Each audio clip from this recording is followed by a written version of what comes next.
মাছ মাংস ছাড়া যায় না, মাছ মাংস ছেড়ে। এই কথাটা আবার বলি, মাছ মাংস আমার অনেক জন্মের অভ্যাস, ছোটবেলা থেকে আমার পিতা পেয়েছে, ঠাকুরদা পেয়েছে, এই জন্য সহজে এই অভ্যাসটা যাবে না। মাছ মাংস ছাড়া যায় না, মাছ মাংস ছেড়ে যায়।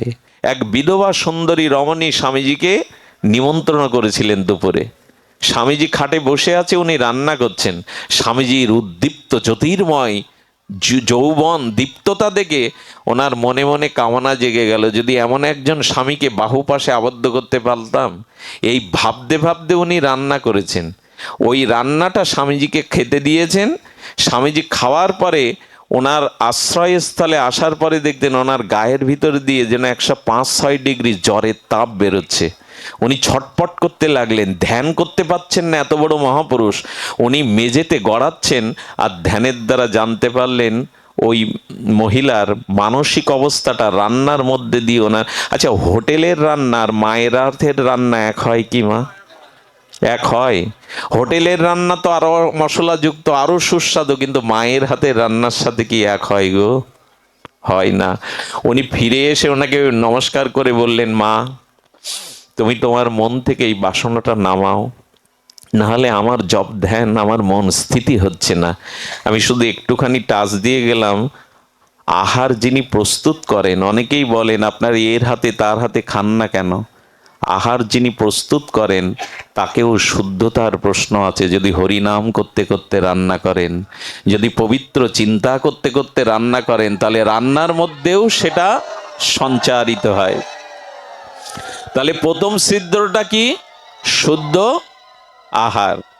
যারা এখানে আছেন, পেছনে অনেক মানুষ কষ্ট হচ্ছে, তাদের যদি আমি এখানে এনে বসাতে পারতাম। নিহার রাত্রে ধুলায় দাঁড়িয়ে আছেন, জায়গার স্বল্পতা, তাদের বলি দয়া করে একাদশীতে মাছ মাংসটা খাবেন না। আপনার চাকরি করতে হয়, যা করতে হয়, একাদশীতে, পূর্ণিমাতে, অমাবস্যাতে আপনি এখনই না ছেড়ে দিতে পারেন, কিন্তু এই তিথিগুলোতে অন্তত আমিষ আহারটা, একাদশীতে দয়া করে কেউ অন্তত মাছ মাংস এই এই আহারটুকু, আমিষ আহারটুকু একাদশীতে, পূর্ণিমাতে, অমাবস্যাতে এগুলো আনবেন না। দয়া করে ধীরে ধীরে ছেড়ে দিন। আমাকে একজন প্রশ্ন করলেন, দাদাজি নিরামিষ, আমিষ থেকে নিরামিষে আসার কোনো পন্থা আছে? আমি বললাম 6 মাস টাইম। কিরকম? আপনি দুটো করে খান, আমি আর নাম নিচ্ছি না, দুটো খান। তো প্রথমে এই দুটো খেতে খেতে একটা কমিয়ে দিয়ে একটা খেতে হবে, একটা খেতে খেতে হাফটা খেতে হবে, হাফটা খেতে খেতে ঝোলে আসতে হবে, রসাইতে, রসাই। এই সবগুলোর বিনিময়ে মনে একটা ভাবনা রাখতে হবে, প্রভু কৃপা করে আমার অনেক জন্মের এই অভ্যাসটা ত্যাগ করাও প্রভু। একটু ঘৃণা জাগিয়ে যদি এইগুলো পেতে পারেন, 3 মাস 4 মাস পরে দেখবেন আপনার ওর গন্ধটা নাকে এলে বমি উঠছে। তখনই জানবেন ওগুলো আপনাকে ছেড়ে। মাছ মাংস ছাড়া যায় না, মাছ মাংস ছেড়ে। এই কথাটা আবার বলি, মাছ মাংস আমার অনেক জন্মের অভ্যাস, ছোটবেলা থেকে আমার পিতা পেয়েছে, ঠাকুরদা পেয়েছে, এই জন্য সহজে এই অভ্যাসটা যাবে না। মাছ মাংস ছাড়া যায় না, মাছ মাংস ছেড়ে যায়। গাছের বেলটা কি আর এমনি এমনি পড়ে? আংশুরি দিয়ে ঝড়েও পড়ে না, কিন্তু পাকলে বোঝা গেল। তো হরিনাম করুন, আস্তে আস্তে এগুলো যাবে। খবরদার আমার এই কথা শুনে কাল সকাল থেকে আবার স্টার্ট করে দিয়েন না, 3 মাস পর হাসপাতালে যেতে হবে, কিন্তু শেষে দায়ী থাকবো আমি। খবরদার এই করতে যাবেন না, তাহলে হাসপাতালে আর এই বিল্লমঙ্গলকে আপনারা আঙুল তুলবেন, এই বেটা বললো একরকম করে আর আমার সর্বনাশ হলো। ভেতরের চাহিদা যদি থাকে, বাইরে ছেড়ে দিলে ক্ষতি হবে। ভেতরে যদি চাহিদা থাকে, বাইরে ছেড়ে দিলেই কিন্তু ক্ষতির কবলে পড়বেন, ওটা শরীর মেনে নেবে না। শুধু ভক্তগণ, দ্বিতীয় ছিদ্র পোশাক, একটা অদ্ভুত কথা। দ্বিতীয় ছিদ্রটা কি? মাখন আর জমছে না, ছিদ্র দিয়ে পড়ে যাচ্ছে পোশাক।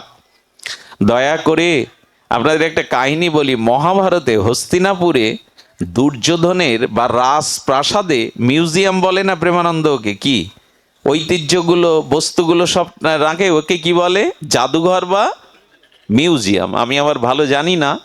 তো এই মিউজিয়ামে কৌরবদের, পাণ্ডবদের একটা মিউজিয়াম ছিল।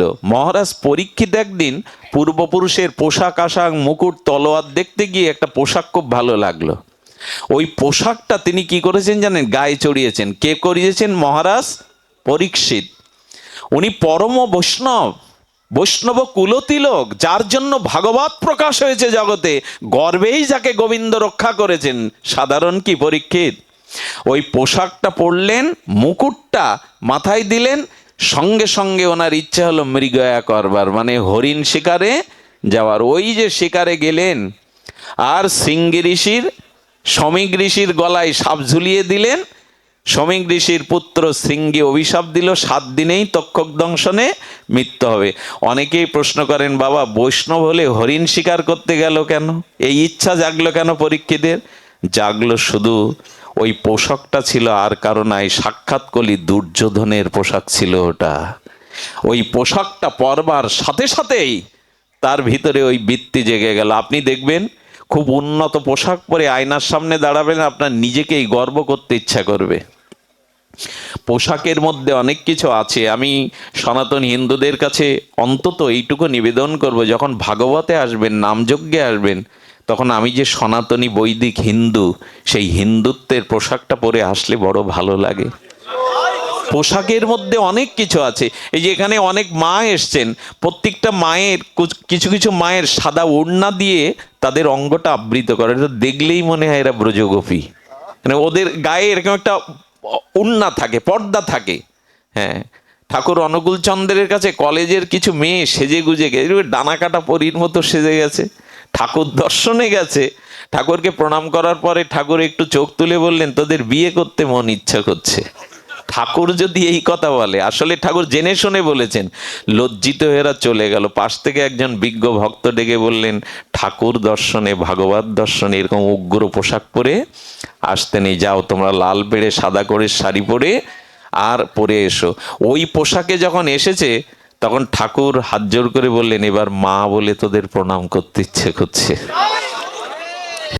শিশুর অতিরিক্ত শারীরিক দুর্বলতা, খুবই মুড সুইং হচ্ছে, মেজাজ খুব খিটখিটে, কমনলি কিন্তু আমরা এই প্রবলেমগুলো দেখে থাকি এবং বাবা মা বুঝতে। হ্যাঁ, এই জন্য ভাগবতে আমরা যখন আসি নারী পুরুষ, আমাদের পোশাকটা একটা বৈদিক সংস্কৃতির পোশাক হতে হবে।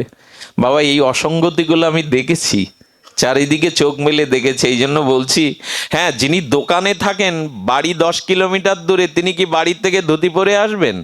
তার জন্য এইগুলো ছাড় আছে, মনের দিক দিয়ে ছাড় আছে। কিন্তু ভাগবতে যাওয়ার জন্য একটি নির্মল পোশাক পরে আসতে হবে, বিধৌত পোশাক পরে আসতে হবে। মানুষের কি দুর্দশা দেখেন, জামাইয়ের বাড়ি যাওয়ার জন্য কাঁচানো ধুতি, কাঁচানো পায়জামা পাঞ্জাবি পরে, অথচ ভাগবত আসরে আসার জন্য তার সুন্দর হয়ে সুন্দরের কাছেই যেতে হয়, হয়েই সুন্দরের কাছে। কোনো উগ্র পোশাক, মা আমি খুব কষ্ট পাই। আমাদের দেশটা তো ইংল্যান্ড হয়ে যায়নি, আমাদের দেশটা তো আমেরিকা না। কিন্তু আজ আকাশ সংস্কৃতির অভিশাপে কি হয়েছে জানেন? পুজোর জামা কিনতে গেছে 9-এ পড়া মেয়ের জন্য বাবা মা, মেয়ে দাবি করছে ওই জামা চাই যে জামাটার এই হাতের এখানে কাটা, মানে এইখানে আগলা দেখা যাবে। বাবা মা কিনে দিতে বাধ্য হয়। এটা কি আমেরিকা? বঙ্গজননী মায়েদের আজও পৃথিবীর মধ্যে, আমার বাংলা মায়েদের মতো এমন মাতৃত্ব লক্ষ্মী স্বরূপ সারা পৃথিবীতে নেই।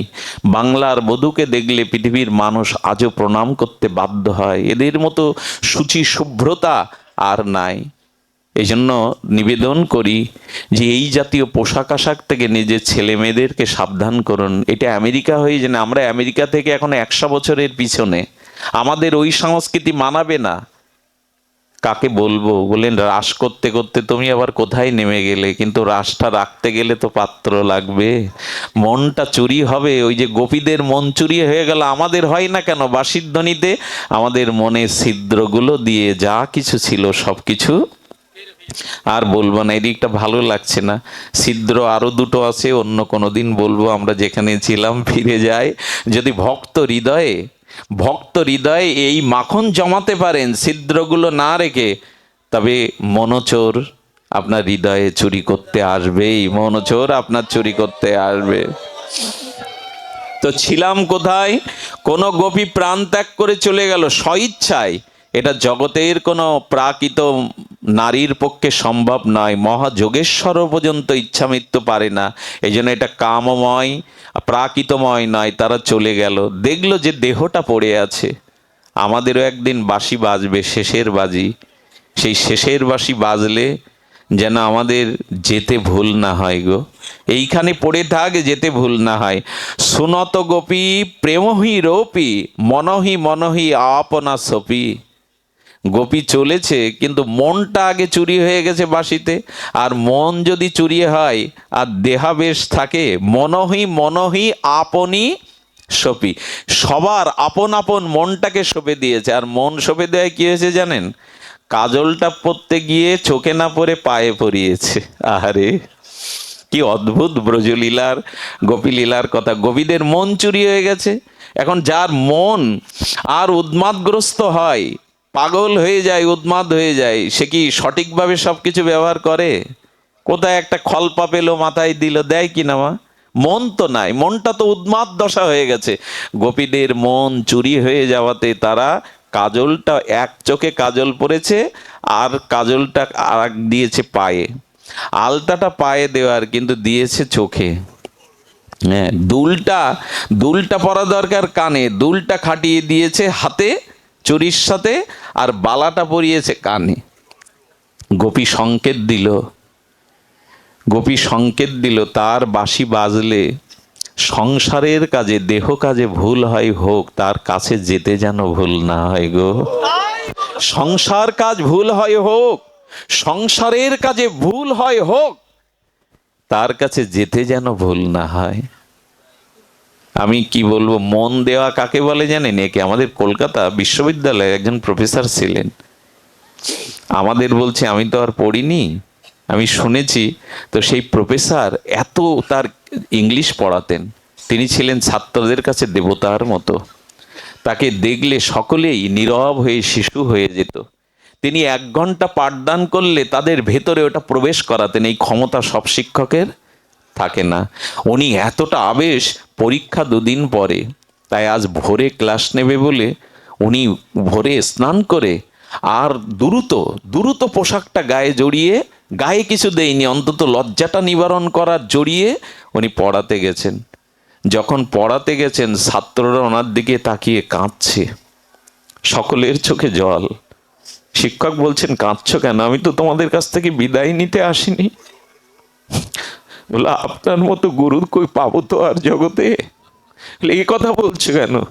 বলে, আমাদেরকে পরীক্ষায় পাশ করাবার জন্য, বিদ্যা দানের জন্য আপনি কি পরে এসেছেন দেখুন একটু আপনার দিকে। ওনার স্ত্রীর সায়াটা, কাপড়টা জড়িয়ে উনি এসেছেন, ওনার খেয়াল নেই যে উনি কি পোশাক পরছেন। ছাত্ররা কাঁদছে আর বলছে, প্রভু আমরা যেন আপনার মূল্যায়ন করতে পারি। এই হলো মন দেওয়া। ছাত্রদের প্রতি তার এত মনোনিবেষ্টতা, উনি ওনার স্ত্রীর পোশাকটা পরেই ছুট দিয়েছেন। এই হলো মন দেওয়া। সংসারে কাউকে আপন করতে পারবেন না, ভুল বুঝে বুঝুক, সংসার কাজ আলু থালু হয় হোক, তার কাছে যেতে যেন ভুল না হয় গো, তার কাছে যাওয়ার যেন ভুল না হয়। গোপীরাই অদ্ভুত বেশে নিজেকে সাজিয়েছে, কোথায় কি পড়েছে তারা নিজেরাও জানে না।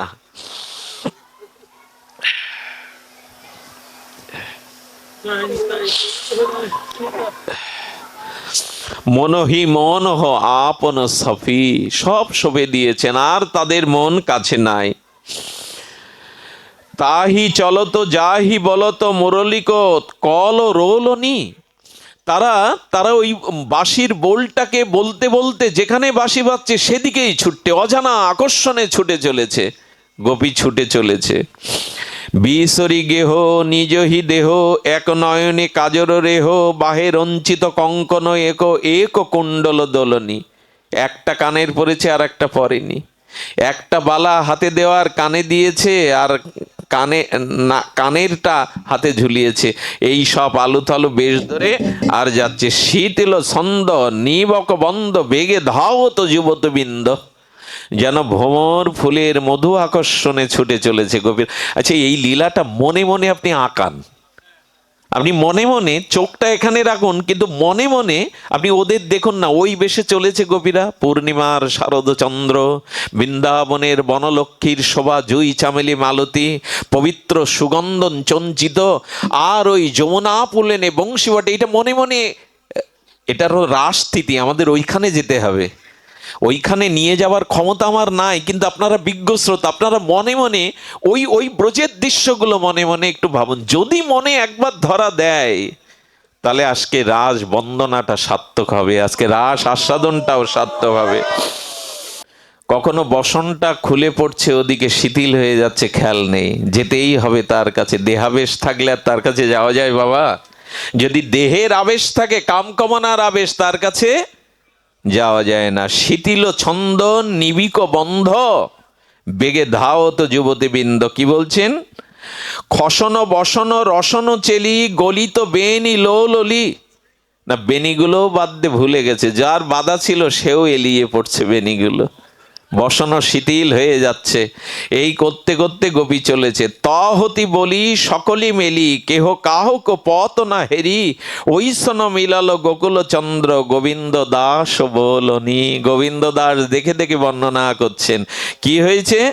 তাহত বেলি সখিন মেলি, কেহ কাহে পথ না হেরি। বড় আশ্চর্য। আচ্ছা, একসাথে আমরা এলাম কয়েকজন, আমার সাথে সাথে যারা এলেন আমি তাদের চিনতে পারছি না আমার সাথে কে আছে। একসাথে যদি পথ চলেন 5-7 জন, পাশে কে যাচ্ছে, প্রেমানন্দ, ধনঞ্জয়, অমুক তমুক, চেনা যাবে না? গোপীরা ঘর থেকে বেরিয়ে এসে দলবদ্ধ হয়ে যাচ্ছে, কিন্তু কেউ কাউকে দেখতে পাচ্ছে না, মনে করছে আমি একাই চলেছি তার কাছে। নয়ন ওদের ওখানে আছে গো, নয়ন মন যদি থাকতো ওদের দেহে, পাশে চলছে কিন্তু দেখছে কেউ নাই, আমি একাই চলেছি অভিসারে। আহারে, আমি একাই চলেছি।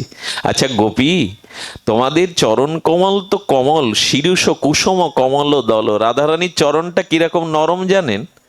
রাধারানীর চরণটা, লক্ষ্মী দেবী নারায়ণের চরণে হাত দিয়ে চরণ সেবা করেন না, লক্ষ্মীর হাতটাও কমল, মানে পদ্মের পাপড়ির মতো কমল। আর গোবিন্দের চরণটা ওর থেকে কোটি, নারায়ণের চরণটা ওর থেকে কোটি কমল। রাধারানী কেবল আভা দেন, হাতটা বুলিয়ে নেন, তাতে রক্ত লাল হয়ে যায়, লাল আভা দেখা যায়, এত কমল, এত কমল। তো পৃথিবীর মধ্যে সব থেকে কমল ফুল হলো, মানে গায়ে ছুঁড়ে মারলেও যার স্পর্শ অনুভূতি হবেন, এই ফুলটার নাম শিরীষ কুসুম। এটা কারো গায়ে ছুঁড়ে মারলে অনুভূতি হবে না যে কারো গায়ে কিছু, এত এত কমল, এত সূক্ষ্ম। তো রাধারানীর চরণটা হলো কোটি শিরীষ কুসুম দল, কোটি শিরীষ কুসুমের মতো কমল। সেই কমলে রাধারানী, তুমি যে বনপথ দিয়ে, কাটার পথ দিয়ে যাচ্ছ, তোমার পায়ে কাটা ফুটছে না? কাকরের ব্যথা লাগছে না?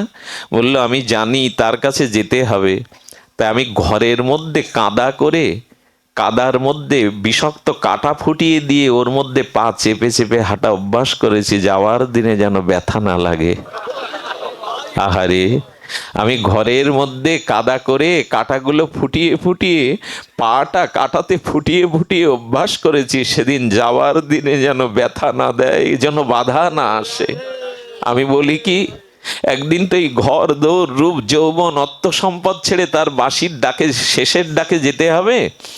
প্রস্তুত থাকুন, সেই ডাকে যাতে যেতে পারেন নিজেকে প্রস্তুত রাখুন। আমরা তো প্রস্তুত নেই, এখনো আমাদের 100 বছর বাঁচবার আসবা, কামনা বাসনার কত কামনা বাসনার আশা। তাই বললেন যাবার দিনে গোপী চলেছে, কিন্তু কেউ কাউকে আর মিলাতে পারছে না। বিপিনে মিলালো গোপীয় নারী, হেরি হাসত মুরলীধারী।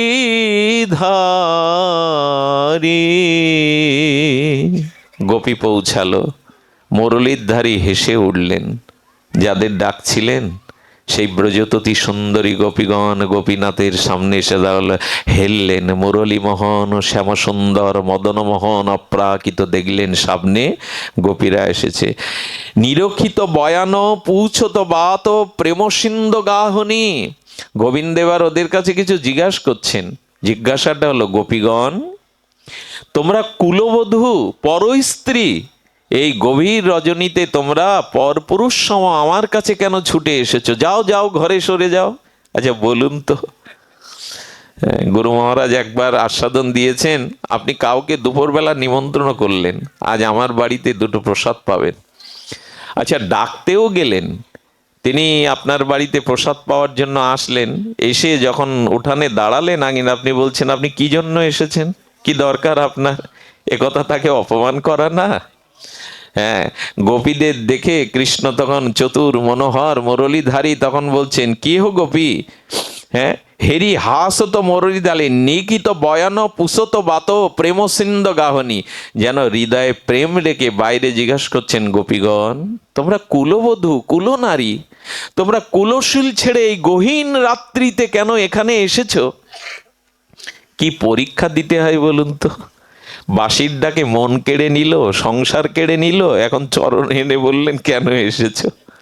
আহারে, আমাদেরও পরীক্ষা দিতে হবে। পরীক্ষা ছাড়া উত্তীর্ণ হওয়া যাবে না।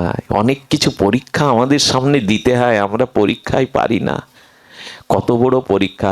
যারা নরমবতী গোপী, যারা খুব নরম, মন নরম, তারা চোখের জল ফেলছে, ডেকে এনে অপমান করছে, কেন এলে, যাও ফিরে যাও, স্বামী আছে, সংসার আছে, কুল আছে, ফিরে যাও।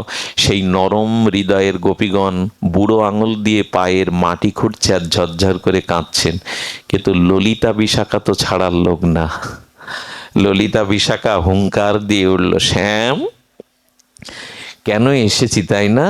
হ্যাঁ, মুরলীর ধ্বনিতে আমাদের মন প্রাণ সবকিছু চুরি করে ডেকে এনে এখন বলছো কেন এসেছি? হ্যাঁ, তোমার কাছে ছাড়া তো আমাদের যাওয়ার জায়গা নাই গো। তোমার চরণ ছাড়া, তোমার কাছে ছাড়া তো আমাদের অন্য কোনো আর জায়গা নাই। গোবিন্দ তারপরেও বলেছে, নরম গোপীদের চোখের জলের দিকে তাকিয়ে বলছেন, তোমরা ভারতীয় নারী, পতিভক্তিই তোমাদের একমাত্র তপস্যা। পতিপ্রাণা না হলে তোমরা কিছুই পাবে না। এই যেন গোবিন্দ দেখেন পরীক্ষার জন্য বলছেন, এটা সত্য, জগতে যে নারী পতির প্রতি যার, শাস্ত্র কি বলেছে জানেন? অসুন্দর হতে পারে, অভাবী হতে পারে, গুণহীন হতে পারে, কিন্তু সতী নারীর উচিত হলো তাকে নিয়েই জীবন কাটানো, তাকেই জীবনের ভালোবাসার একমাত্র সম্পদ মনে করা। যদি সে এই বৈদিক মন্ত্র অগ্নিসাক্ষী করা পতিকে পতি না মনে করে অন্য কারো স্থান বুকে দেয়, হয়তো কিছুদিন সে জগতের সুখ পাবে, কিন্তু পরকালে ঘোর নরক আবৃত তাকে হাতছানি দিয়ে ডাকবে। নারীদের সব থেকে বড় তপস্যা হলো একটাই, পতিপ্রাণা হওয়া। আমি পতিদের কথা ধরলাম না মা, পুরুষগুলো তো এমনিতেই আমরা নষ্ট হয়ে গেছি মা, বাহিরে বিষয় কর্ম করতে। মা, তোমরা যদি না জাগো এ ভারত, এ দেশ আর জাগবে না। এখনো চাবিটা তোমাদের আঁচলে মা, তোমরা যদি জাগাও তো এই মানুষগুলো জাগতে পারে। তোমাদের হাতে সব কিছুই, না জাগিলে মা ভারত ললনা, এ ভারত আর জাগে না, জাগে না। নেপোলিয়নও হুঙ্কার দিয়ে বলেছে, একটা ভালো মা দাও গো। আর একজন বিবেকানন্দ, আর একজন বিদ্যাসাগর মহাশয়, আর একজন অনুকূল চন্দ্র, আর একজন প্রভানন্দ আসবে, একটা ভালো মা দাও। তো এই জন্য মা, যাকে পেয়েছো এটা তোমার পূর্বজন্মের লিখন। স্বামী গুণহীন হোক, কুৎসিত হোক, যেমন পেয়েছো তাকে মনের মাধুরী মিশিয়ে ভালোবাসো। অন্য কাউকে বসাতে যেও না, যদি বসাতে যায় অভিশপ্ত হতে হবে। আমাদের এই ভারত ভূমিতে, ভারত বলছি কেন, আমি তো বঙ্গদেশের সন্তান, আমি তো এই দেশে আসলে তখন অখণ্ড ভারত ছিল, আমাদের বাংলাদেশও অখণ্ড ভারত ছিল। আর এইটি বঙ্গভূমি, আমাদের এইটি গৌরমণ্ডল। বলেছেন এখানে মায়েদের তপস্যা কেমন জানেন? একটা ঘটনা মনে করলো, চৈতন্য চরিতামৃত আছে, সেই কুষ্ঠ বিপ্রের ঘরণী সতী কেমন মা দেখো, একটু লক্ষ্য করো। মা একটু এগিয়ে আসো তো, বাবা একটু এগিয়ে আসো তো, ওই মার কষ্ট হচ্ছে, একটু এগিয়ে আসো, ওইদিকে নজর গেলে ঘুরে যাবে। তো সেই সুশীলা নাম্নী সেই সতী পূর্ণ যৌবনাবতী, কিন্তু তার স্বামী জুয়া আর পরনারীতে আসক্ত হতে প্যারালাইসিস হয়ে গেল। স্ত্রী কি করে যেন, ঔষধ কিনে স্বামীকে স্নান করানো, খাওয়ানো, মলমূত্র কাটা সব করে। স্বামী যখন একটু সুস্থ, একদিন চেয়ে আছে স্ত্রীর দিকে, কিছু বলবে? বললো বলতে লজ্জা পাচ্ছি। বললো বলো না, আমার কাছে তোমার লজ্জা কি? বললো অমুক গ্রামে একজন বেশ্যা আছে, আমি বহুদিন ধরে মনে মনে তাকে কল্পনায় বসিয়েছি, যদি একটা রাতের জন্য তার কাছে আমাকে নিয়ে যেতে পারো, বলা যায়? স্ত্রী তখন হেসে বললেন, এতদিন কেন বলনি? আমি গল্প শোনাচ্ছি না, এটা চৈতন্য চরিতামৃতে কবিরাজ কৃষ্ণ গোস্বামী, মানে গোপী প্রেমটা কেমন, তার কিয়দ অংশ, 100 কোটির অংশের মধ্যে একটা অংশ বোঝাতে গিয়ে এই দৃষ্টান্ত দিচ্ছেন কবিরাজ কৃষ্ণ গোস্বামী। গোপী প্রেমটা কেমন, গোপী প্রেমটা কেমন জানেন? সসুখ বাসনা নেই, নিজের সুখের কোনো বাসনা হলে গোপী হওয়া, কি বললাম কথাটা মা, নিজের কোনো সুখের বাসনা যদি লেশমাত্র থাকে তাহলে কৃষ্ণ সুখ দেওয়া যাবে না। নিজের সুখ জলাঞ্জলি দিয়ে গোবিন্দের সুখেই সুখী হতে হবে। নিজের কোনো সসুখ বাসনা রাখলে, তার একটা দৃষ্টান্ত, গোপীরা তো তারাই যাদের নিজের কোনো সুখের বাসনা, আরে নিজের পায়ের ধুলো গোপীরা তুলে দিচ্ছে নারদের আঁচলে, যাও গোবিন্দের মাথায় দাও আমাদের পাদ ধুলো, দিতে পারবেন আপনি? নারদ বলছে গোপী, গোবিন্দের মস্তকে মাথার ধুলো দেবতারা, মনি ঋষিরা, তাদের স্ত্রীরা পর্যন্ত 70 হাত ধরে গেল, রুক্মিণী সত্য, তোমরা দিচ্ছ নরকে যাবে না? নারদকে বলছেন আমাদের পায়ের ধুলো তো যদি গোবিন্দের মাথার যন্ত্রণা কমে যায়, সে সুখী হয়, আমরা কোটি কল্পকাল নরকে থাকলেও সুখ পাবো এই ভেবে যে আমাদের প্রিয় সুখী আছে, আমাদের প্রিয় পরম সুখে আছে। মা একটা কথা বলি তোমাদের, অপরকে সুখ দেওয়ার নাম প্রেম, আর নিজে সুখ আদায় করে নেওয়ার নাম হলো কাম। এইটুকু যদি বুঝে নিতে পারো একটু এগিয়ে, অপরকে শান্তি বা সুখ দেওয়ার নাম হলো প্রেম, আর সুখটা নিজের দিকে টেনে নেওয়া এর নাম হলো কাম। একই সিঁড়ি, ওপরেও ওঠা যায়, নিচেও নামা যায়। নিজের, আচ্ছা এইখানের আলো বাতাসটা এখন এত আনন্দময় কেন? এখানে তো অন্য কিছু স্বর্গে থেকে নামিনি, বৈকুণ্ঠ থেকে নামি নেমেছে বাবা, কিন্তু এইখানের বাতাসটা, এইখানের পরিবেশটা এখন এত আনন্দের স্ফুরণ ঝর্ণাধারা কেন? বলেন এখানে সবাই দিতে এসছে, নিতে আসেনি কেউ কিছু। এখানে নিজের মনটা গোবিন্দকে, হরিকথাকে দিতে, নিবেদন করতে এসেছে।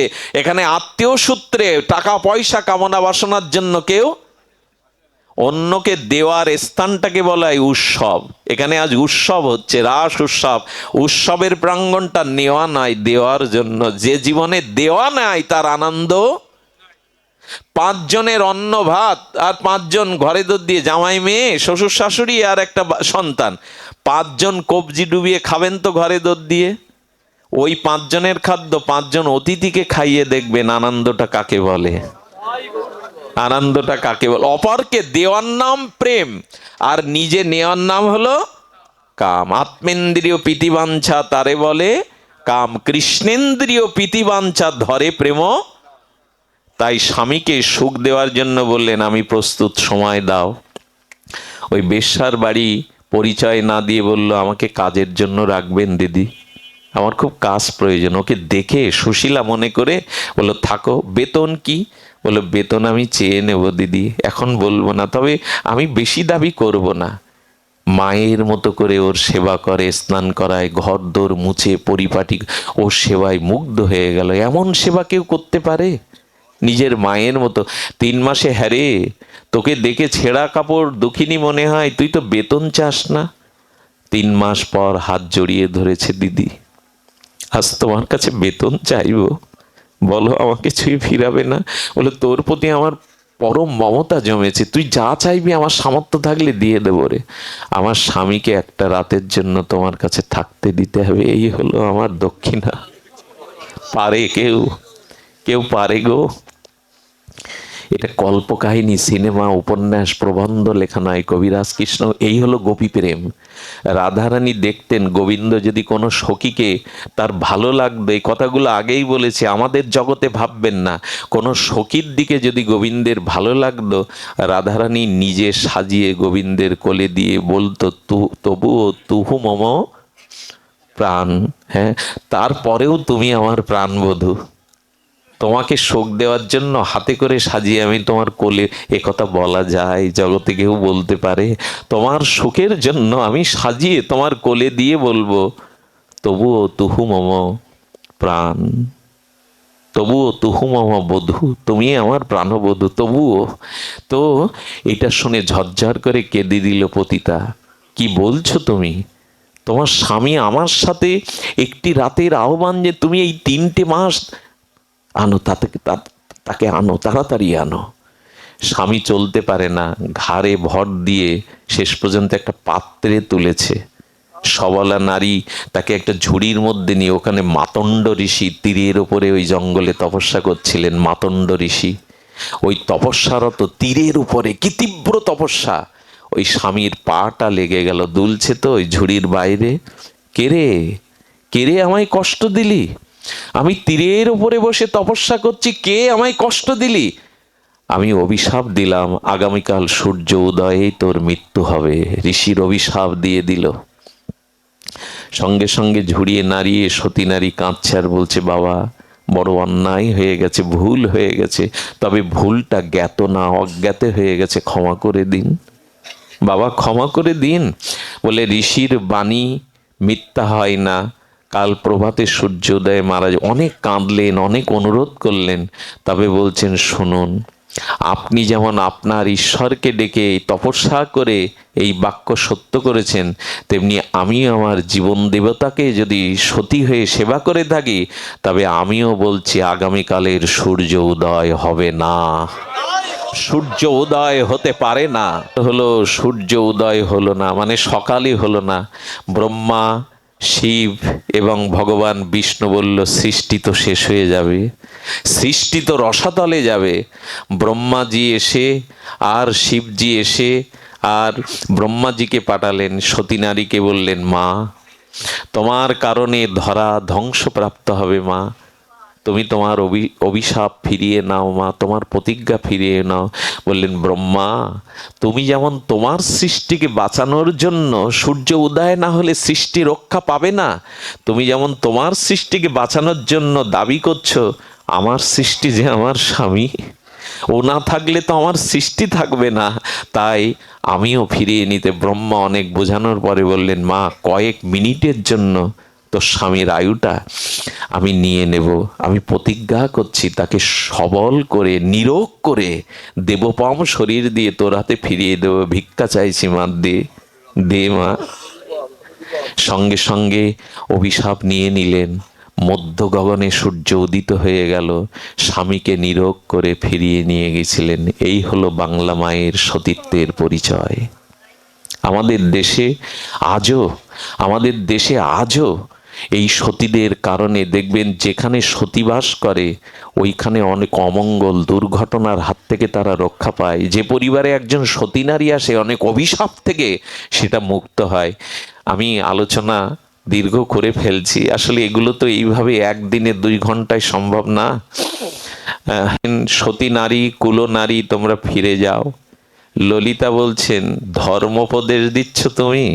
এই দেখুন, ওরা যারা কাঁদছে, নরম প্রাণ যাদের গোপীরা, ললিতা বিশাখা কোমর বেঁধে বলছেন, কৃষ্ণ কপট কোথাকার, হ্যাঁ এরকম বলা যাবে তো ভগবানকে?